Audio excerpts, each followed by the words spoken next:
Hey everybody, welcome back to Living Traditions Homestead. It is one of our favorite days of the year today. It is greenhouse planting day. And that means one step closer to tomato day.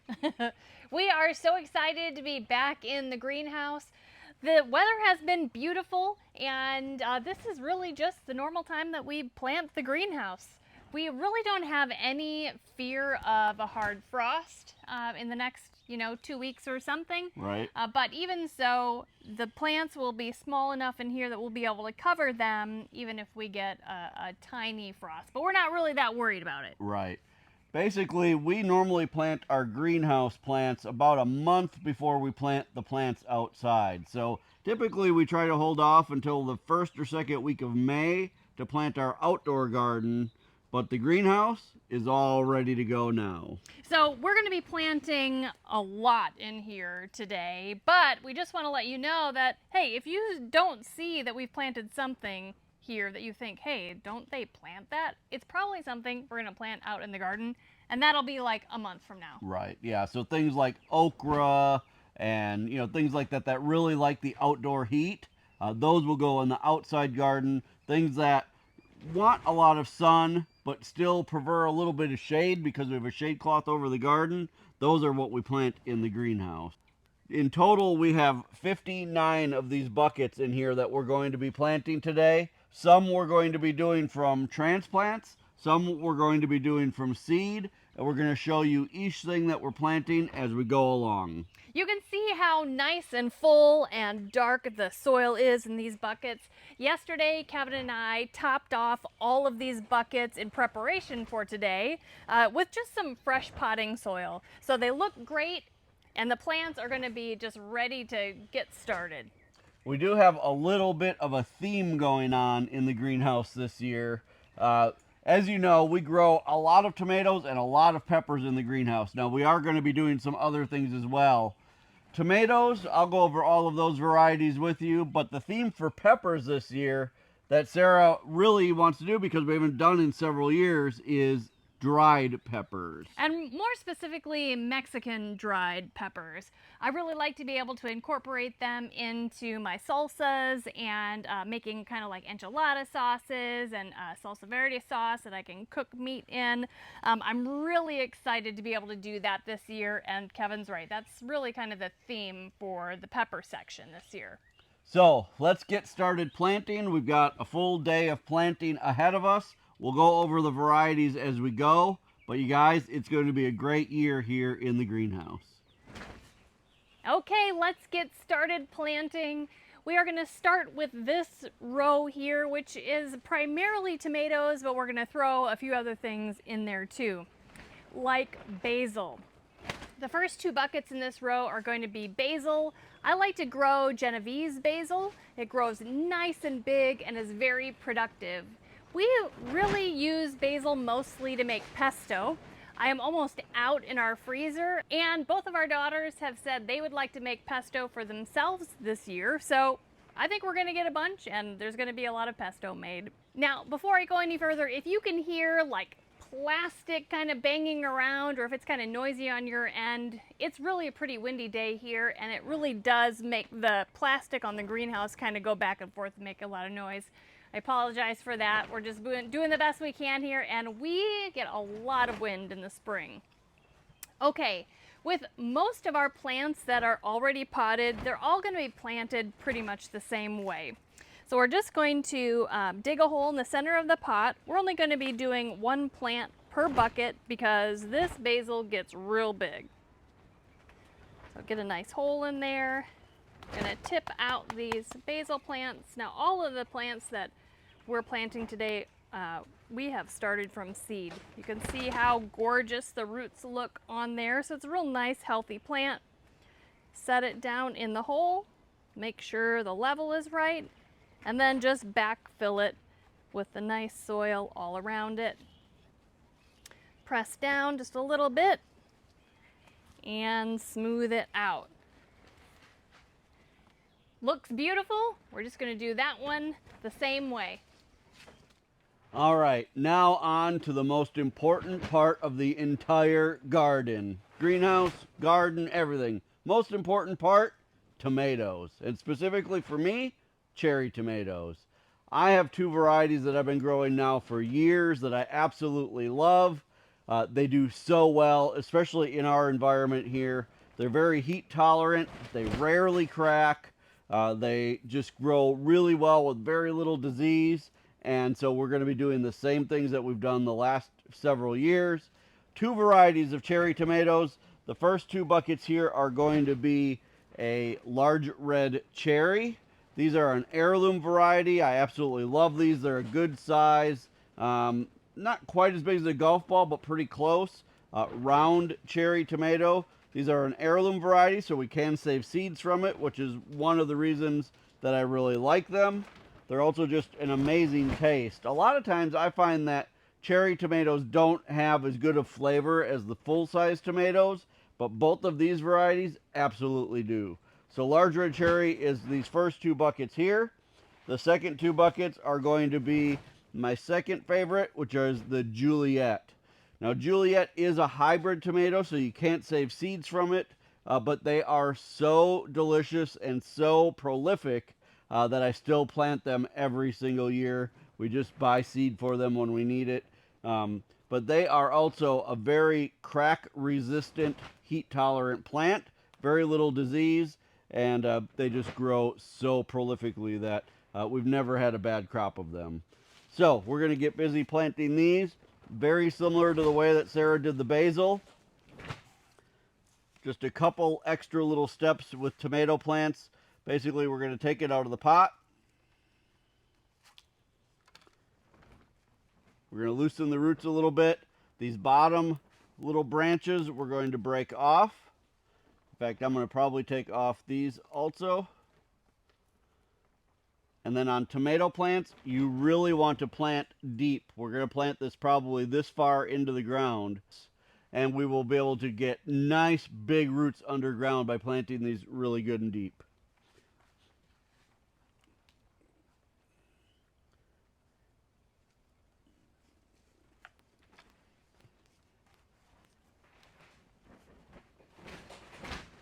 All right, there we go. First tomato plant of the year. In no time, I'll be out here with my salt shaker, ready to eat some tomatoes.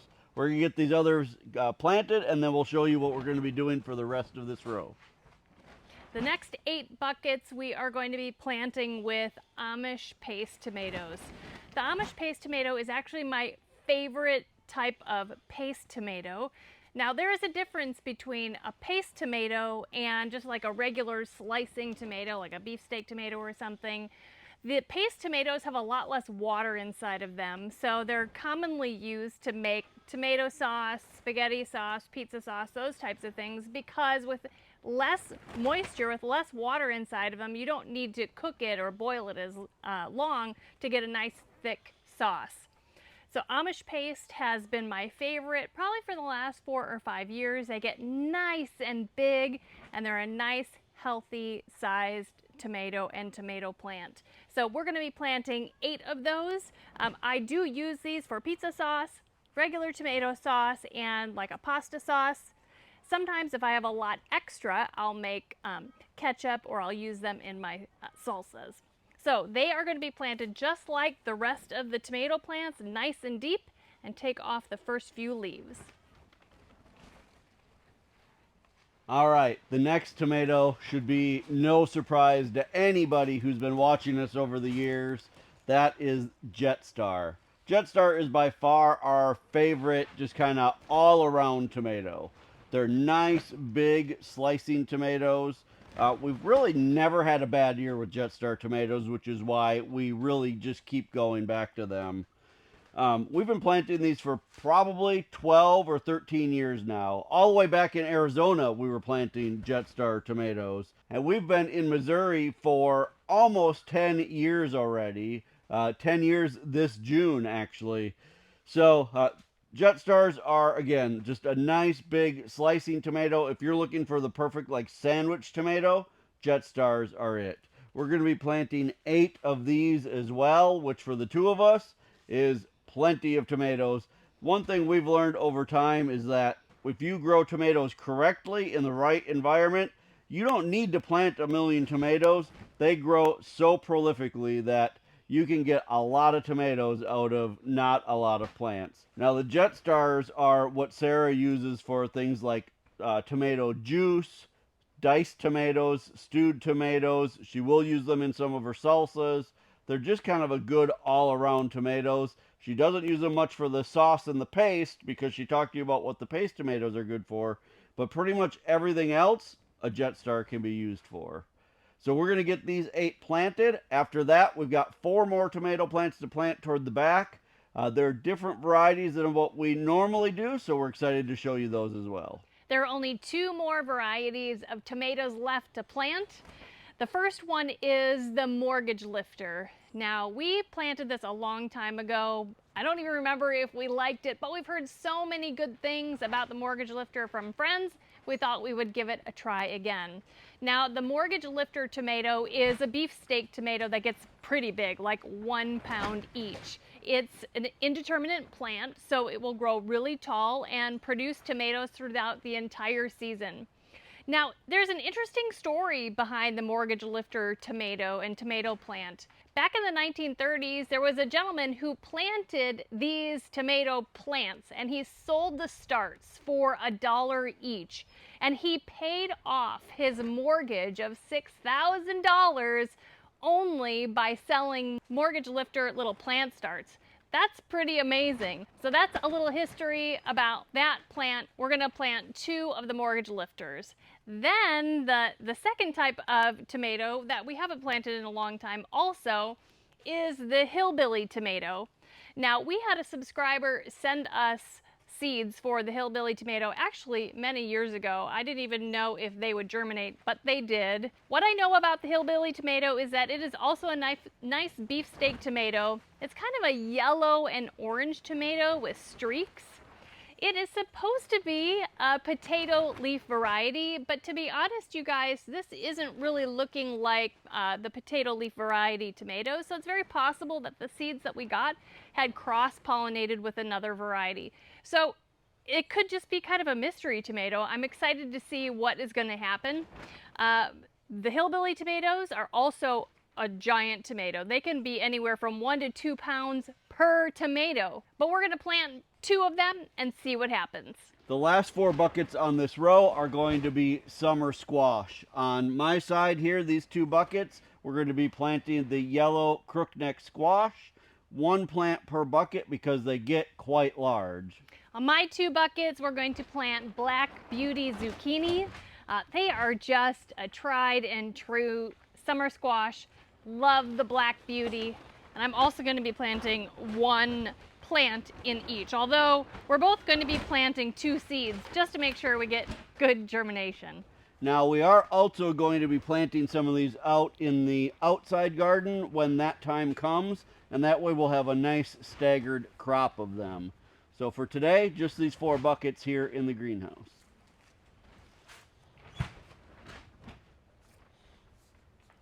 All right, that first half of the greenhouse is completely done. That is exciting. Time to start on the second half. We are going to be starting with really two different things, but 4 buckets of each. On my 4 buckets right here, I am going to be planting Wisconsin pickling cucumbers. These have become our favorite in the last several years, and really I think this is the only variety of cucumbers we're going to be planting from here on out. They're just a really nice variety that you can eat when they're nice and small. They're good for making pickles out of when they're small, but they're also very delicious even when they get big, and they're not overly seedy. They do really well here in our environment, so we're going to be doing 4 buckets of these. Eventually, once the plants start to grow, we will be putting a trellis here as well. And then we're also going to be planting some of these out in the garden, just like the zucchini, so that we can have a good staggered crop. So I'm going to be planting these in my 4 buckets. In my 4 buckets right here, we are going to be planting green beans. Now, we plant a bush variety so they don't have to climb. We really love them. And we've really come to enjoy the jade green beans. We made the switch a couple years ago, never going back. They're amazing. On your recommendations, actually, so Yes. many of you told us to try the jade green beans, and so we did, and they really have become our favorite. They are good fresh right off the bush. They're good blanched and frozen. They're good canned. So anything, and pickled. So anything you want to do with them, they're really good for. So in my buckets, I will be planting 5 seeds so that we get 5 little plants. Kevin will be planting a couple seeds, but we'll only be growing 1 cucumber plant out of each one because they just climb and get so big. That's all we'll really need. Now, in case you guys haven't caught on yet, there is a rhyme and reason as to why we're putting these right here. I love to come out to the greenhouse to eat. So they are right across from my cherry tomatoes, right by the basil, which I love to just come out, grab a cherry tomato, wrap a basil leaf around it and eat it. But then I've also got my green beans and my cucumbers right here. I could spend the whole day out here not getting any work done and just eating, so it's perfect. And actually the trend will continue farther down once we get to the peppers too, because we strategically plant the snacking peppers close to the rest of Kevin's snacks so he can just move on. That's right. Hey, to the snacking peppers. why go all the way back in the house when you're outside working to get a snack when you could just come straight to the greenhouse and eat it fresh? I also want to add about the beans. We will also be doing another crop of them out in the garden area so that we'll get 2 separate kind of bean seasons. And the nice thing about the bush beans here in our area is that we can actually get a like a late summer crop if we want to. If we still need more beans, we can plant a second time out in the garden. All right, let's get these buckets planted. All right, now it's time for my favorite plants to plant, and those are the peppers. The rest of this row here, both sides, are going to be peppers, and I'm so excited for the lineup that we have this year. So we need to start with the snacking peppers. We're going to be starting with lipstick peppers. They are a small snacking pepper, but they're not too small. They're probably the size of like a large jalapeno. They're called lipstick because they're the best when you let them ripen to fully red. They're nice and sweet, good, not spicy at all, snacking pepper. After that, we have the bell pepper that we'll be planting this year, and it is Jupiter. I planted this last year for the first time, and I have fallen in love with them because they are so gorgeous and they go red really nicely without getting disease beforehand. I just fell in love with these, and I ended up fermenting the red bell peppers along with my extra Ajvarsky peppers, which are next, and I've been eating them all winter long on top of my eggs. They're fantastic. I hope I get an abundance again this year so that I can do the same thing. Next up, I just spilled the beans, are the Ajvarsky peppers. This is a red roasting pepper. I've also been growing these for many, many years. I absolutely love them. Plan to roast them and put them in the freezer for red roasted pepper soup or a sandwich that you want it on or whatever. So I'm going to be planting some of those. From here on out are spicy peppers. We're going to start with jalapeno peppers. Now it's a standard for everything like my salsas, but I also like to use these to make sriracha. Ferment them with some garlic and then blend them up into sriracha. That's my favorite hot sauce, is sriracha. After that are poblano peppers. I will be planting 3 of these to go along with the other Mexican peppers we're going to be planting for drying. Poblano peppers are great fresh, and you can eat them that way. Once they're dried, they're called ancho chilies. I plan to use those in a lot of the sauces that I make, powders for blends and things like that. So I'll be planting poblanos, 3 of them actually. Next up also are Tabasco peppers. Only 1 this year because they're so prolific. We use these to make Tabasco sauce. Kevin loves Tabasco sauce. The next 2 are more poblano. Then we're going to be moving on to, this is called de arbol.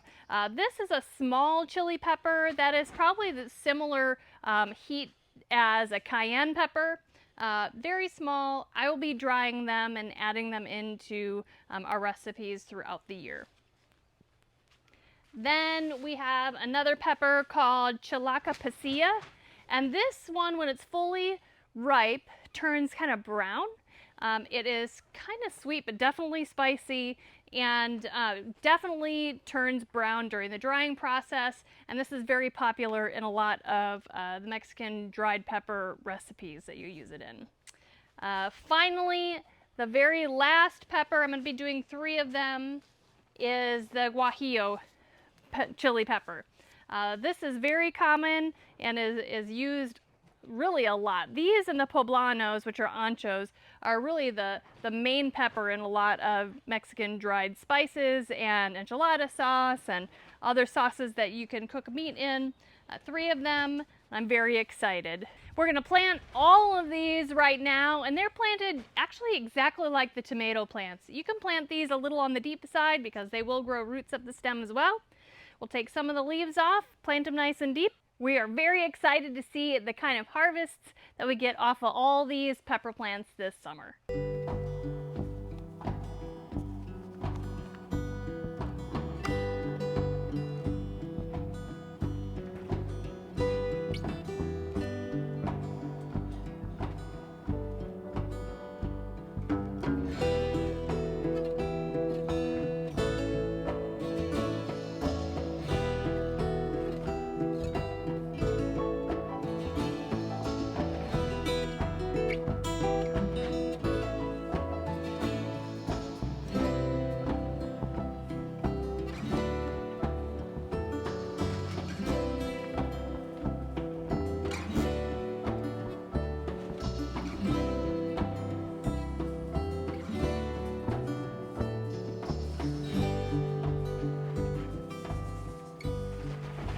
Well, the entire greenhouse is planted. That is such a good feeling. Not only does it mean that we're starting gardening season, but it also means winter is coming to an end. And I don't know about you, but I'm excited for winter to be over this year. Absolutely.